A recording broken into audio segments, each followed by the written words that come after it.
Donc à l'heure où on est perpétuellement entre deux confinements, la campagne aujourd'hui a particulièrement la cote, surtout chez les citadins. On l'a vu pendant les deux confinements, il y a une partie des citadins qui sont partis dans leur résidence secondaire chercher un nouveau souffle.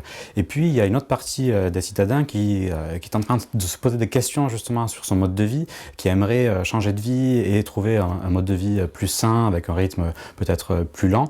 Mais il y a une question qui se pose pour ces citadins, c'est quelle vie est possible pour eux dans cette France oubliée. Alors pendant près d'1 an et demi, j'ai mené l'enquête dans cette France-là, auprès de cette France rurale. J'ai rencontré une population très diverse, autant des retraités aux revenus modestes que des jeunes actifs, des ouvriers, des employés, des indépendants, des petits paysans. C'est cette France-là qu'on nomme bien souvent les perdants de la mondialisation, et cette France-là, je la connais parce que moi-même, je suis originaire de cette France rurale, je suis originaire des Pyrénées-Orientales, et c'est aussi pour cette raison que je traite cette thématique à Marianne.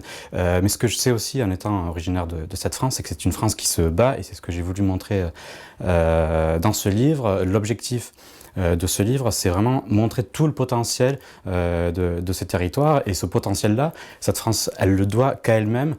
C'est une France qui est abandonnée par l'État, qui a été abîmée par la désindustrialisation, qui est affaiblie par une agriculture qui est de moins en moins à taille humaine. Mais aujourd'hui, dans cette France, il y a une vraie réaction d'orgueil, et c'est ce que j'ai voulu montrer.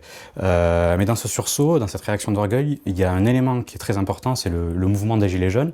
J'ai pu voir pendant mon enquête, pendant ces 1 an et demi, des traductions très concrètes de ce mouvement, avec une certaine part de la population et une part très significative de personnes qui se sont engagées après avoir assisté justement à l'éclosion de ce mouvement, qui se sont engagées pour changer la démocratie locale, mais aussi pour insuffler un souffle nouveau dans ces territoires, en lançant des épiceries mobiles, des épiceries ambulantes, en reprenant des écoles, mais aussi en créant des véritables communautés numériques sur les réseaux sociaux pour lancer des actions concrètes pour dynamiser le territoire.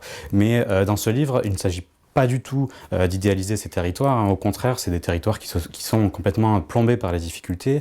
Il y a un taux de chômage très élevé, une population très vieillissante, des jeunes qui fuient, des services publics et des commerces qui se raréfient. Mais elle a un mérite, cette France, c'est qu'elle propose un contre-modèle à la suprématie des villes. Ces villes qui sont souvent, on le voit, surchargées, polluées, déshumanisées. D'où cette question, et si notre avenir était dans les villages ?